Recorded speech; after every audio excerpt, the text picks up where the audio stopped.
Commander Jack Sullivan stood at the large window of the space station, looking out at the stars. 3 years had passed since humans first met other species from across the galaxy. Those 3 years had been full of wonder and discovery. Earth now had friends among the stars.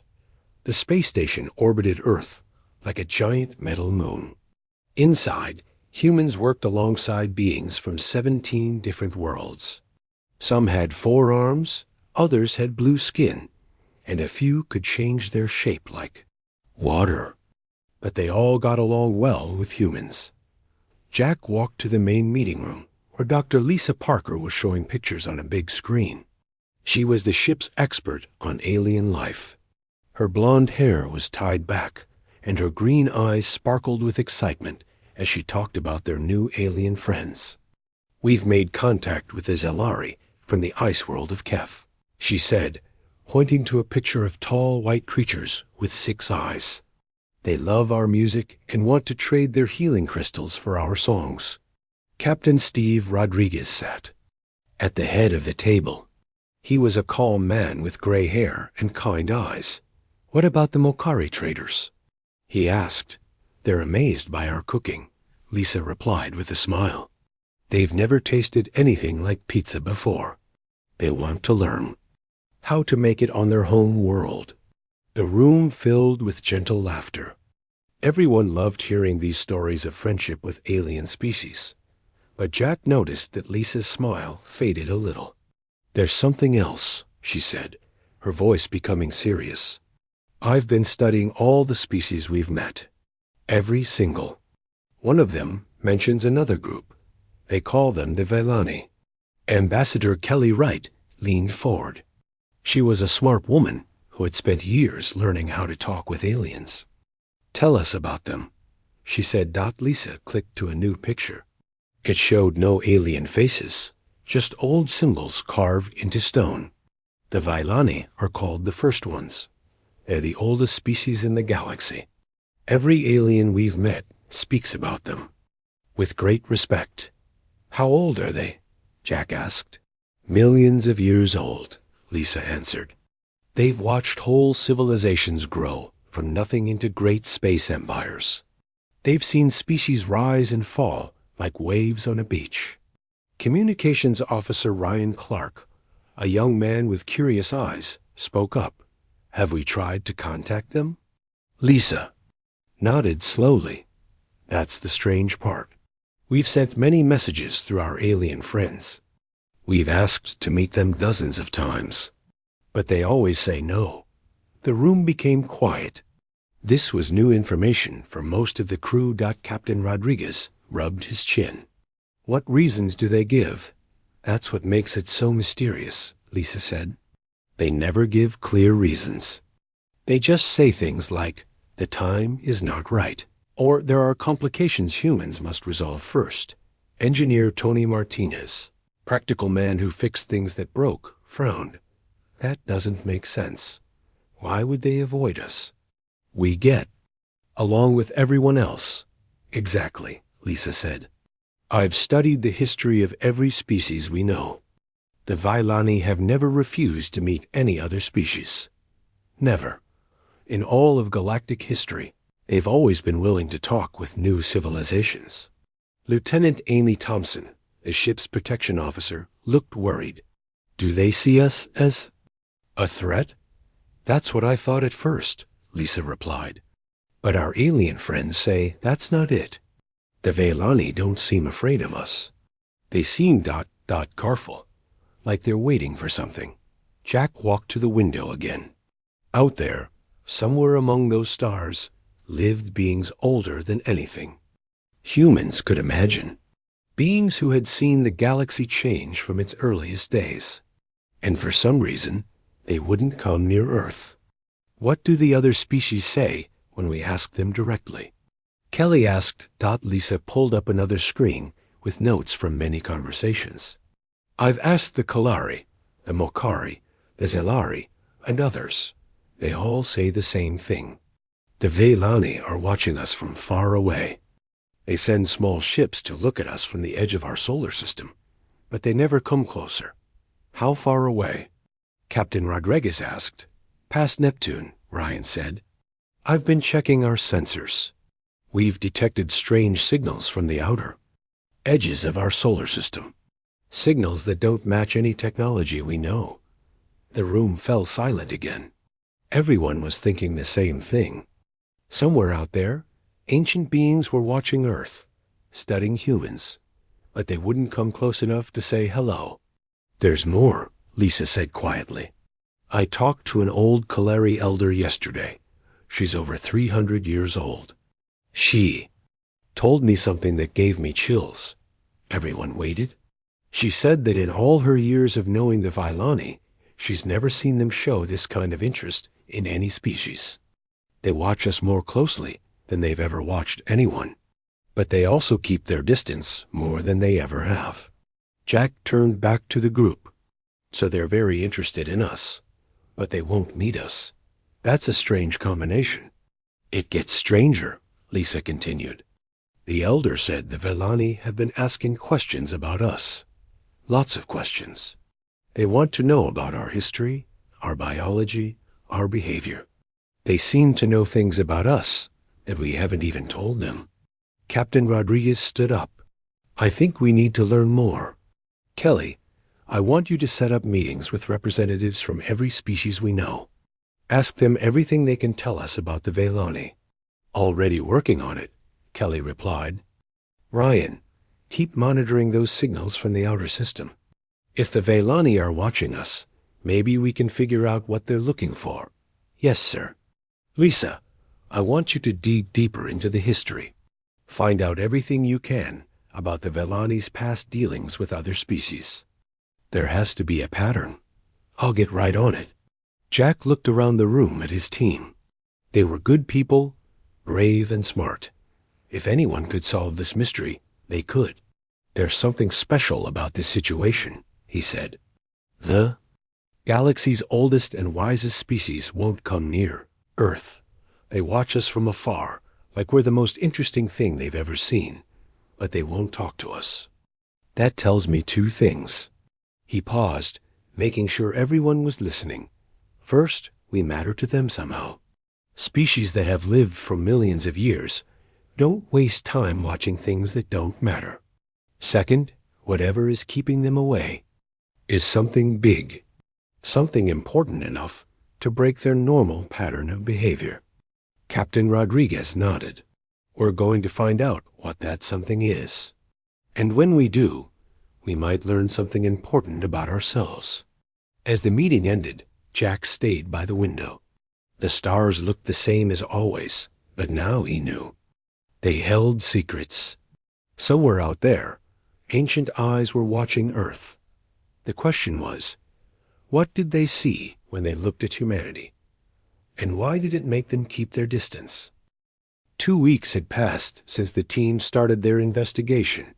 Ryan Clark sat in the communications room, surrounded by screens showing data from across the solar system. His coffee had gone cold hours ago, but he didn't care. He had found something important.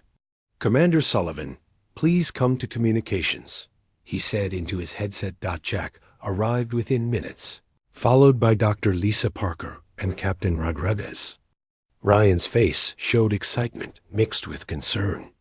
I've been tracking those signals from the outer system, Ryan said, pointing to a screen full of moving dots. They're not random. Look at this pattern. The screen showed the movements of unknown objects over the past month. They moved in slow, careful circles around the edge of the solar system, never coming closer than Neptune's orbit. They're watching us, Jack said quietly. More than that, Ryan replied. I managed to decode some of their transmissions. They're not just watching. They're studying us like scientists study animals in a zoo. Lisa leaned closer to the screen. What kind of information are they gathering? Ryan pulled up another screen. Everything. They're scanning our cities, our ships, our satellites. They know how many people live on Earth. They know what we eat, how we travel, even what we watch on television. Captain Rodriguez frowned. How long have they been doing this? That's The scary part, Ryan said, I went back through old records. I found traces of these signals going back 50 years. They've been watching us since before we even left Earth. The room fell silent. The idea that alien beings had been secretly observing humanity for so long was disturbing. There's more, Ryan continued. Yesterday, I intercepted a message between the Kaleri and the Mokari. They were talking about us. And they mentioned something called the protocols. What protocols? Jack asked. I don't know exactly, but it sounds like the Valani have special rules for dealing with different types of species. And apparently, we don't fit into any of their usual categories. Dr. Parker had been quiet, but now she spoke up. I've been researching Valani history with our alien friends. I learned something interesting, too. She activated the main screen and showed images of ancient ruins from different worlds. These are archaeological sites from across the galaxy. All of them have Valani artifacts. But look at the dates. The screen showed dates going back hundreds of thousands of years. The Valani have been traveling the galaxy for a very long time. They've visited almost every world that has intelligent life. But here's the strange part. She switched to a new image. This is Earth, scanned by our deepest space telescopes. Look at the energy signatures around our planet. The image showed Earth surrounded by a faint glow that was invisible to the naked eye. These are the same energy patterns found around worlds the Valani have visited. But the readings are much older than human civilization. Jack stared at the screen. Are you saying they've been to Earth before? I think so, Lisa said. The energy signatures suggest they were here millions of years ago, long before humans existed. Engineer Tony Martinez had been listening from the doorway. He stepped forward with a concerned expression. I've been checking our own equipment. Some of our sensors have been detecting unusual readings from Earth's magnetosphere. The readings match what we're seeing from the Valani ships. What does that mean? Captain Rodriguez asked. It means they left something behind, Tony said. Something that's still active after all these years. Ryan suddenly looked up from his console. Sir, I'm getting a priority message from the Kaleri ship. They want to talk to us immediately. Put them through, Captain Rodriguez said. The screen flickered, and the face of Elder Keth appeared. She was an old Kaleri with silver skin and wise eyes that seemed to hold the weight of centuries. Humans, she said in her slow, careful voice, we must speak about the Valani. There are things you need to know. We're listening, Jack said. The Valani have asked us to give you a message. They know you have been trying to contact them. They appreciate your interest, but they cannot meet with you yet. Why not? Lisa asked. Elder Keth was quiet for a long moment. They say you are not ready, but they also say you are ... special. Different from other species they have known. Different how? Captain Rodriguez asked. They would not say exactly, but they told us that your species has something they call the old patterns. They say you remind them of something from their ancient past. Jack felt a chill run down his spine. What kind of patterns? Patterns of behavior, patterns of growth, patterns of... She paused, searching for the right words. Patterns of survival that should not be possible. Ryan leaned forward.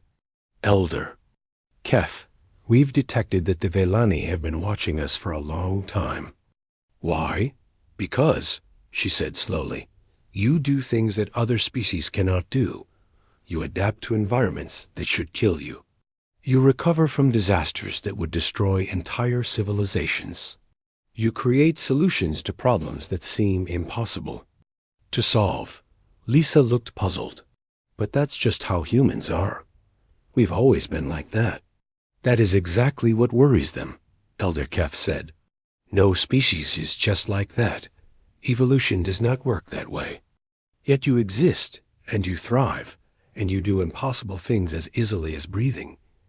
The room was completely silent now. Everyone was thinking about what this meant. There is more, Elder Keth continued. The Velani have asked us to tell you. About the others. What others? Jack asked. Long ago, there were other species like you. Species that could adapt and survive, and create in ways that seemed impossible. The Velani met them in the early days of their travels. What happened to them? Captain Rodriguez asked, though he wasn't sure he wanted to know the answer. They are gone, Elder Keth said sadly. All of them. Some destroyed themselves with their own power. Others transcended to something beyond physical existence. None remained as they were. The implications hit everyone at once. If other species like humans had existed before, and all of them had either destroyed themselves or evolved beyond recognition, what did that mean for humanity? The Velani remember them, Elder Keth continued. They remember the patterns, the behaviors, the impossible abilities. And they see all of those things in you. Lieutenant Amy Thompson had been listening from the back of the room. She stepped forward. Elder Keth, are the Velani afraid of us?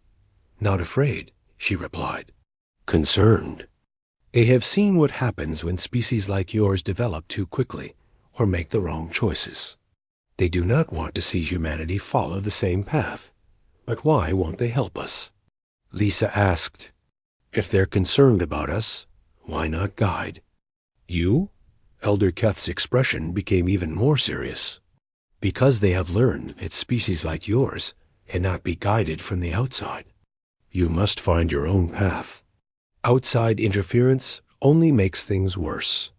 Ryan checked his instruments and looked up with surprise. Elder Keth, I'm detecting a massive energy signature approaching our position. It's bigger than anything we've seen before. Elder Keth nodded. The Velani have decided to show themselves to you. Not to make contact, but to let you know they are there. They want you to understand that you are not alone in the universe, even if you must walk your path alone. Through the station's windows, the crew could see a new star appearing in the distance. But it wasn't a star. It was a ship massive beyond imagination, glowing with ancient technology. How big is that thing? Tony whispered. 20 kilometers long, Ryan read from his instruments. It's the size of a small city. The ship stayed at the edge of the solar system, visible but distant. It was a message without words. We are here. We are watching, but we will not interfere. Remember, Elder Keth said as her image began to fade, the Velani have seen species like yours before. They know what you are capable of, both the good and the terrible. They will not come closer until you prove to them, and to yourselves, that you can handle what you are becoming. The screen went dark, leaving the crew staring at the distant glow of the Velani ship. They now knew they were not just another species in the galaxy. They were something rare, something powerful, and something potentially dangerous. The question was, what were they going to do about it? Dr. Ben Carter had always loved digging through old ruins. As the space station's archaeological officer, he spent most of his time studying artifacts from dead civilizations. But today, he had found something that changed everything. He stood in the research lab, staring at a piece of metal that had been brought back from Mars. The metal was covered in symbols that looked familiar, but he couldn't place where he had seen them before. Lisa, can you come look at this? He called to Dr. Parker. Lisa walked over, carrying a tablet full of alien language files. What did you find? Ben pointed to the symbols on the metal. These markings came from the ruins near Olympus Mons on Mars. Our dating shows they're about 65 million years old. But look at this. He showed her a picture on his computer. It was a stone carving from a world called Xeris, home to the Mokari people. The Mokari gave us this image last week. They said it was made by the Velani thousands of years ago. Lisa looked at both images and gasped. The symbols match. Exactly, Ben said. The Valani were on Mars 65 million years ago. But why? Captain. Rodriguez entered the lab just as alarms started going off. Ryan's voice came over the intercom. All senior staff to the bridge. We have a situation. They hurried to the bridge, where Ryan was staring at his screens with disbelief. Sir, we just intercepted a Valani probe. It was heading toward Earth, but it stopped when it reached the asteroid belt. Show me, Jack said. The main screen displayed a sleek, silver object about the size of a small car. It moved with impossible smoothness, like it was swimming through space rather than flying. It's been scanning Earth for the past hour, Ryan continued, but the scans aren't normal. It's looking at our DNA, our biology, our genetic history. Dr. Parker frowned. Why? Would they need to scan our genetics? Maybe they're checking something, Lieutenant Amy Thompson suggested, like comparing us to something they already know. Tony Martinez had been studying the probe's energy readings. Commander, I think I can capture that probe. My magnetic nets should be able to grab it without damaging it. Jack looked at Captain Rodriguez, who nodded. Do it? 2 hours later, the probe sat in the station's main cargo bay, surrounded by scanning equipment. The crew gathered around it, like children around a Christmas present. It's beautiful, Lisa whispered. The probe's surface seemed to shift and flow like liquid metal, but it was solid to the touch. Ben ran his scanners over the probe's surface. The technology is beyond anything we've seen. But there's something else. The probe contains data storage devices. Can we access them? Jack asked. Already working on it, Ryan said, connecting cables to the probe. The data is heavily encrypted, but I'm getting some fragments. The main screen flickered to life, showing streams of data in alien symbols.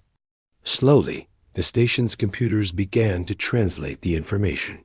It's a biological database, Lisa said, reading the translated text. The probe has been collecting genetic samples from Earth for years. Not just humans, but all life on the planet. Look at this, Ben said, pointing to a section of the data. These are comparative genetic analyses. The probe has been comparing Earth's life forms to genetic patterns from other worlds. Captain Rodriguez studied the data. What kind of patterns? Evolutionary patterns, Lisa replied. The probe has been tracking how life on Earth developed over millions of years. But it's not just studying our evolution. It's comparing it to the evolution of other species the Vailane have encountered. Ryan suddenly looked up from his console. Sir, I'm detecting another signal. It's coming from the outer system, but it's different from the usual Vailani transmissions. Different how? Jack asked. It's older, much older, like it's been broadcasting for millions of years. A signal was faint, but the station's computers were able to lock onto it. As they decoded the transmission, everyone in the room felt a chill. It's coming from Earth, Ryan said quietly. The signal is coming from inside Earth itself. Tony immediately ran to his geological scanners. I'm detecting the source. It's deep underground in the Pacific Ocean, about 2 miles down.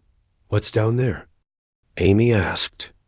According to our scans, it's a structure made of the same material as the probe, but it's huge, maybe a mile wide. The room fell silent as everyone realized what this meant. The Vailani hadn't just visited Earth 65 million years ago. They had left something behind. We need to investigate, Jack said. Tony, how quickly can we get a deep-sea probe to those coordinates? Give me 6 hours, Tony replied. While Tony prepared the deep-sea mission, Ben continued studying the Vailani probes. Data. What he found made him call for an emergency meeting. I've been analyzing the genetic comparisons, he said to the assembled crew. The probe has been studying human DNA and comparing it to genetic patterns from 17 other species. Species? We know? Lisa asked. No, Ben replied. These are species that no longer exist. According to the data, they all went extinct millions of years ago. He showed them a chart on the main screen. All of these species had one thing in common. They possessed what the Vellani call adaptive acceleration, the ability to evolve, and adapt much faster than normal. Like humans, Captain Rodriguez said. Exactly like humans, Ben confirmed. But here's the disturbing part. Every single one of these species either destroyed themselves or evolved beyond physical existence within a few thousand years of developing space travel. Amy looked worried. Are you saying we're doomed to follow the same path? I don't know, Ben said, but the Vellani seem to think it's possible. The probe's data suggests they've been watching us to see if we'll make the same mistakes. Ryan's voice interrupted from the communications console. Sir, the deep-sea probe has reached the target coordinates. I'm getting visual data now. The main screen switched to an underwater view. At first, they saw only darkness and the occasional fish swimming by. But as the probe's lights illuminated the ocean floor, something incredible came into view. It was a structure unlike anything humans had ever seen. It looked like a massive crystal formation, but it was clearly artificial. The surface was covered in the same symbols they had found on Mars. It's a Vellani installation, Lisa breathed. They built this 65 million years ago. The probe moved closer, and they could see that the structure was still active. Lights pulsed slowly along its surface, and energy fields flickered around its edges. It's still working, Tony said in amazement. After 65 million years, it's still working. But what does it do? Jack asked. Ben had been studying the probe's data while they watched the underwater structure. I think I know, he said quietly. The genetic analyses, the timing, the location, it all fits together. He turned to face the crew. I don't think the Vellani just visited Earth 65 million years ago. I think they caused the extinction event that killed the dinosaurs. The room erupted in shocked voices, but Ben held up his hand. Listen to me. The structure is positioned exactly where the asteroid impact occurred. The energy signatures match. Descriptions of Vellani weapons in the historical records. Are you saying they attacked Earth? Amy asked, her hand moving instinctively to her weapon. No, Ben said. I think they were cleaning it, making room for something new. Lisa understood first. They were preparing Earth for mammalian evolution. They knew that if they removed the dinosaurs, smaller mammals would have a chance to evolve into more complex forms, including humans, Jack said. Including humans, Ben confirmed. I think the Vellani have been guiding Earth's evolution for 65 million years, preparing the planet to produce a species like us. Captain Rodriguez stared at the underwater structure on the screen. But why? Why would they do that? Maybe, Lisa said slowly, because they needed us to exist. Maybe they've been waiting 65 million years for humanity to evolve. Ryan looked up from his console with a puzzled expression. Sir, I'm getting a transmission from the Vellani ship. It's addressed to Dr. Carter specifically. Ben stepped forward. Nervously, put it through. A new voice filled the room, speaking in perfect English with an accent that sounded ancient beyond measure. Dr. Carter, the voice said, you have found the truth. Your species is not a random product of evolution. You are the result of careful guidance over millions of years. We have been waiting for you to discover this. Ben's hands shook as he responded. Why? Why did you create us? Because, the voice replied, we need your help. And now that you know the truth, you are ready to learn why. The transmission ended, leaving the crew staring at each other in stunned silence. They had thought they were investigating a mystery about alien behavior. Instead, they had discovered that humanity itself was the product of an ancient alien project. The question now was, what did the Vellani want from their creation? The meeting took place in the cold darkness beyond Pluto's orbit. For the first time in human history, a human ship would come face to face with the Veilani. First Officer Paul Morgan commanded the small diplomatic vessel. UE's contact, his crew, consisted of only 5 people: Dr. Lisa Parker, Communications Officer Ryan Clark, and 2 security officers. They had traveled for 3 days to reach this point, the edge of everything humans had ever known. "There it is," Ryan said quietly. Through the ship's windows, they could see the Veilani vessel approaching. It was impossible to describe. The ship seemed to be made of living light, constantly shifting between silver and gold. It was beautiful and terrifying at the same time. "How big is it?" one of the security officers asked. "About the same size as ours," Lisa replied. "But I don't think size matters to them anymore." The Veilani ship stopped a few hundred meters away. For several minutes, nothing happened. Then a gentle voice filled their communication system. "Humans of Earth," the voice said, "we greet you at the edge of your world. We are the Veilani.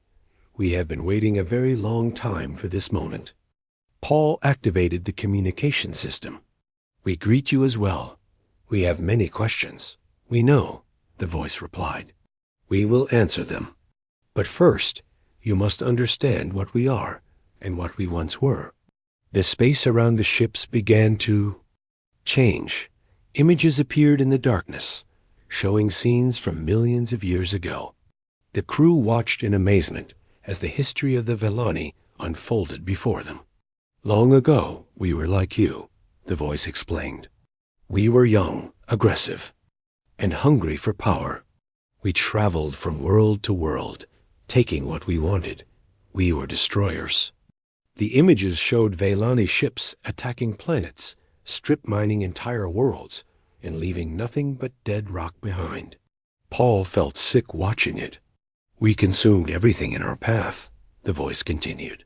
"We thought we were the masters of the galaxy. We thought we had the right to take whatever we wanted." "What changed?" Lisa asked. "Earth changed us," the voice replied. "The images shifted to show Earth as it was 65 million years ago. It was a green and blue world, covered in forests and oceans. Massive dinosaurs roamed the land, and the sky was filled with flying reptiles. We came to Earth to harvest its resources," the voice explained. "It was just another world to us, another planet to strip clean. But when we arrived, something unexpected happened. The images showed Veilani ships entering Earth's atmosphere, but instead of attacking, they seemed to hesitate. Earth was different," the voice said. "Its biosphere was more complex than anything we had ever seen. Life here was interconnected in ways we had never imagined. Every living thing was connected to every other living thing." Paul watched as the images showed Veilani soldiers landing on Earth. But instead of beginning their usual destruction, they stopped and stared at the world around them. "For the first time in our species' history, we felt something we had never experienced before," the voice continued. "We felt ... wonder. We felt the desire to protect rather than destroy." "What happened then?" Ryan asked. "We experienced what we now call the Great Awakening," the voice replied. "Our consciousness evolved in a single moment. We went from being destroyers to being guardians. But the process was not without cost. The images showed the Veilani ships in chaos. Some were trying to leave Earth. Others were trying to protect it. The confusion and conflict were obvious. Our transformation was not complete," the voice explained. "Some of us had awakened. Others had not. Those who had not awakened still wanted to destroy Earth. Those who had awakened wanted to protect it. So you fought each other," Lisa said. "We fought ourselves," the voice confirmed. "And in that fight, we made a terrible mistake. Our weapons were too powerful, our conflict too destructive. We accidentally caused the very catastrophe we were trying to prevent." The images showed the moment of disaster. A massive asteroid, thrown off course by the Valani battle, crashed into Earth's surface. The impact was devastating. We killed the dinosaurs, the voice said sadly. We destroyed the very world that had awakened our consciousness. It was the greatest tragedy in our species' history. Paul felt tears in his eyes. All those creatures died because of us, the voice agreed. But their death was not meaningless. In that moment of devastation, we learned something crucial about ourselves and about life itself. The images shifted again, showing the aftermath of the disaster. The Villani ships were leaving Earth, but they were leaving something behind. We realized that consciousness, true consciousness, cannot be forced or rushed, the voice explained. It must grow naturally from within. So we made a decision. What decision? Paul asked. We decided to guide Earth's recovery from a distance, the voice replied. We would help new life evolve, but we would not interfere directly. We would create the conditions for a new kind of consciousness to emerge. The images showed millions of years passing in minutes. Life slowly returned to Earth. Mammals grew larger and more complex. Eventually, early humans appeared. We guided your evolution carefully, the voice said. We influenced cosmic events, adjusted asteroid paths, and made subtle changes to your environment. But we never interfered with your development directly. Why? Lisa asked. Why create us? Because, the voice replied, we needed you to exist. We needed a species that could experience the same awakening we had, but without making the same mistakes. Ryan looked confused. What do you mean? We awakened. Too suddenly, the voice explained. Our transformation was violent and destructive. But you have the potential to awaken gradually, peacefully. You can become what we became, but better. The images showed human history, the development of tools, the growth of civilization, the exploration of space. But there was something else in the images that made Paul's heart race. You're showing us wars, he said. Human conflicts, human destruction. You're showing us how we've hurt each other. Yes, the voice replied, because you faced the same choice we faced. You can use your power to destroy, or you can use it to create. You can become conquerors, or you can become guardians. Lisa leaned forward, and you've been watching to see which path we choose. We have been watching, the voice confirmed, and we have been hoping. Because if you choose the path of the guardian, you will become something we never could. What do you mean? Paul asked. We awakened through destruction, the voice explained. Our consciousness was born from the guilt and horror of what we had done. But you have the chance to awaken through creation, through love, through the choice to protect rather than destroy. The images changed one more time, showing possible futures for humanity. In some, humans had become conquerors, spreading across the galaxy and consuming everything in their path. In others, they had become guardians, protecting and nurturing life wherever they found it. The choice is yours, the voice said. We cannot make it for you. We cannot guide you through it. You must decide for yourselves what you will become. Paul looked at his crew. They all understood now why the Vellani had stayed away. They weren't afraid of humans. They were afraid for humans. What happens if we choose wrong? Ryan asked.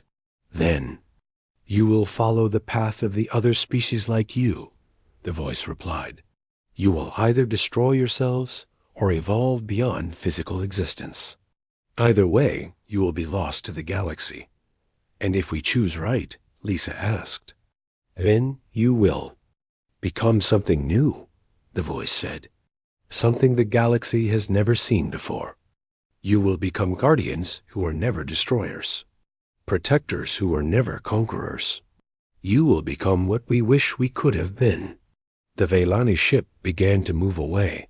We have told you the truth, the voice said. Now you must decide what to do with it. When you are ready, when you have made your choice, we will be waiting." "Wait," Paul called out. "How will we know when we're ready?" "You will know," the voice replied. "And so will we. The galaxy is watching, human. Make us all proud." The Vailani ship disappeared in a flash of light, leaving the human vessel alone in the darkness. Paul and his crew sat in silence for a long time, thinking about what they had. "Learned, we need to go back," Paul finally said. "We need to tell everyone what we've discovered." "What do we tell them?" Ryan asked. "That we're the product of an alien experiment? That our entire existence was planned by beings we've never met?" "We tell them the truth," Lisa said firmly. "We tell them that we have a choice to make. We can become destroyers like the Vailani once were, or we can become something better." Paul activated the ship's engines. "Let's go home. Humanity has a decision to make." As they traveled back toward Earth, each crew member was lost in their own thoughts. They had come looking for answers about why the Vailani wouldn't visit Earth. Instead, they had discovered that humanity's entire existence was part of an ancient plan. The question now was, what would humanity do with this knowledge? "Paul," Lisa said as Earth came into view, "do you think we'll make the right choice?" Paul looked at the blue and green world that was their home. Somewhere down there, billions of humans were living their lives, unaware that their entire species was at a crossroads. "I don't know," he said honestly, "but I have hope. If we can learn from the Vailani's mistakes, if we can choose to be better than our worst impulses, then maybe we can become something truly special." Ryan was monitoring. Communications from Earth. "Sir, we're get." The news spread across Earth like wildfire. Within hours of Paul Morgan's return, every government, every news agency, and every person with access to communication knew the truth. Humanity was not alone, and their existence was not an accident. President Linda Hayes sat in the Oval Office, staring at the report in her hands. Around the table sat her most trusted advisors, including Admiral Greg Foster and Dr. Elena Rodriguez, the world's leading expert on alien contact. "So let me understand this correctly," President Hayes said slowly. "An alien species destroyed. The dinosaurs guided our evolution for 65 million years. And now they're waiting to see if we're going to destroy ourselves or evolve into something better." "That's correct, Madam President," Dr. Rodriguez replied. "And according to their history, every species like us has either destroyed themselves or evolved beyond physical existence. None have found a middle path." Admiral Foster leaned forward. "I still think we should demand they share their technology with us. If they created us, they owe us that much." "With respect, Admiral," Dr. Rodriguez said, "that's exactly the kind of thinking that could lead us down the wrong path." The Vailani's message was clear. We have to earn our advancement through our own choices and actions. President Hayes looked tired. She had been in meetings for 18 hours straight, dealing with the global crisis that the revelation had created. Some countries wanted to make contact immediately. Others wanted to prepare for war. A few were demanding that the information be kept secret. "What's the situation with the other world leaders?" she asked. "Mixed reactions," her chief of staff replied. "The European Union wants to form a global council to decide how to respond. China is demanding access to all the alien technology we've recovered. Russia claims this proves their theories about ancient astronauts. And several smaller nations are asking if this changes their sovereignty." Meanwhile, on the space station, Commander Jack Sullivan was dealing with his own crisis. The crew had been working non-stop since Paul's return, analyzing every piece of data they had collected about the Vail A and I. Dr. Lisa Parker had barely slept in 3 days. She was studying the biological data from the Vailani probe, trying to understand exactly how humanity had been guided. "Jack, you need to see this," she called from her workstation. Jack walked over to find Lisa staring at genetic analysis charts. "What did you find?" "The Velani didn't just guide our evolution," she said. "They've been making subtle adjustments to our DNA for thousands of years. Small changes that made us more adaptable, more creative, more resilient." "Are you saying they've been changing us directly?" "Not changing us," Lisa replied. "More like nudging us in the right direction. They've been helping us become the best version of ourselves that we could be." Tony Martinez looked up from his engineering station. "That explains a lot about human technology development. Some of our innovations shouldn't have been possible with our level of scientific knowledge. But if we had subtle genetic enhancements—" "We've been enhanced to be innovative," Ryan Clark added. "Enhanced to survive things that should kill us. Enhanced to adapt to any environment." Jack felt a chill. "If we're enhanced, what does that make us? Are we still human, or are we something else?" Before anyone could answer, alarms started ringing throughout the station. Ryan's screens lit up with incoming signals. "Sir, we're getting transmissions from all over the galaxy," Ryan said excitedly. "Every species we know is trying to contact." "U.S. at once. Put the Kalari through first," Jack ordered.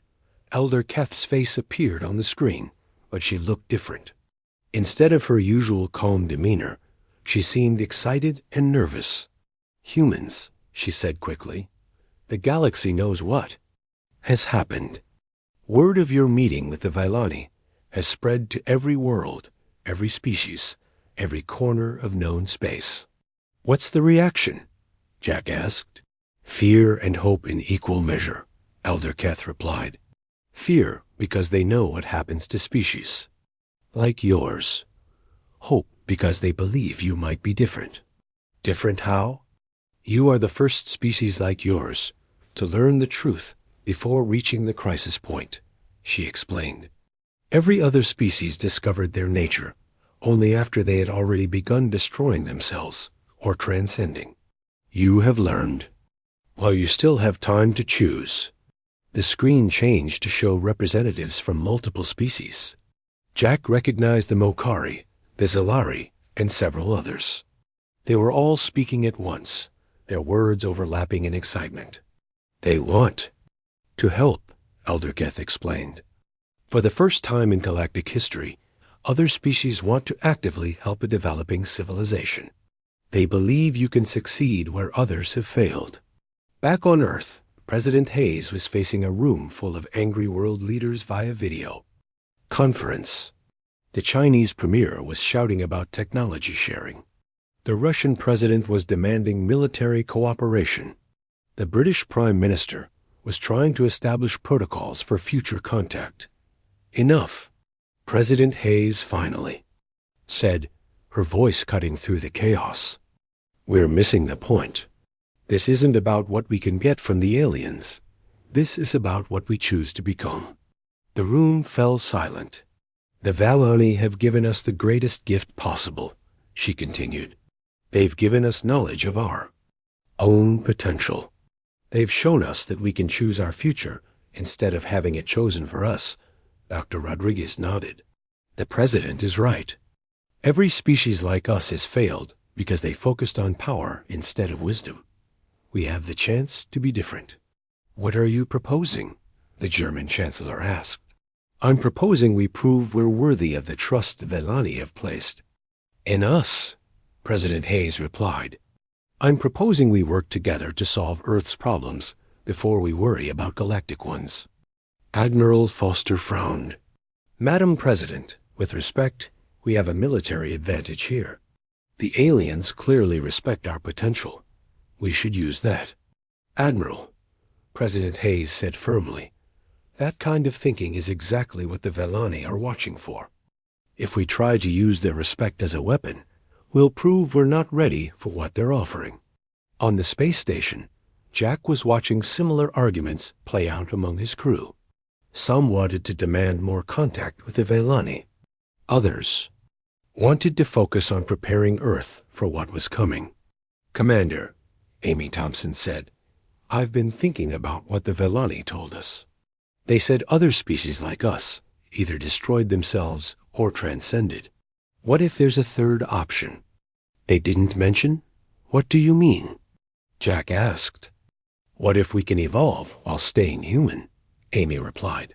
"What if we can become better without losing who we are?" Lisa looked up from her genetic analyses. "That's exactly what the data suggests. The Vellani enhancements don't change what we are. They amplify what we already were. So we don't have to choose between staying human and evolving," Ryan said. "We can do both." Jack smiled for the first time in days. "That's it. That's what makes us different. Other species saw evolution as abandoning their nature. We can see it as fulfilling our nature." He activated the communication system to contact Earth. "President Hayes, this is Commander Sullivan. I think we've figured out how to give the Vellani the answer they're looking for." 3 months later, President Hayes stood before the United Nations General Assembly. In the months since the Vellani revelation, humanity had accomplished something unprecedented in their history. The world's nations had worked together to address climate change, poverty, and conflict. It wasn't perfect, but it was progress. "Today," she announced, "we send a message to the Vellani and to the galaxy. We choose to be guardians. We choose to protect life rather than destroy it. We choose to evolve while remaining human." As she spoke, construction was beginning on Earth's first interstellar research vessel, designed not for conquest, but for exploration and protection. Medical teams were departing for disaster zones around the world. Scientists were sharing their research freely instead of hoarding it for profit. On the space station, Jack watched as a new signal appeared on Ryan's screens. It was coming from the edge of the solar system, but it was closer than before. "Sir," Ryan said with excitement, "the Vellani ship has moved from beyond Pluto to Jupiter's orbit." "That's closer than they've ever come," Lisa said. "It's the first step," Jack replied. "They're telling us we're on the right path."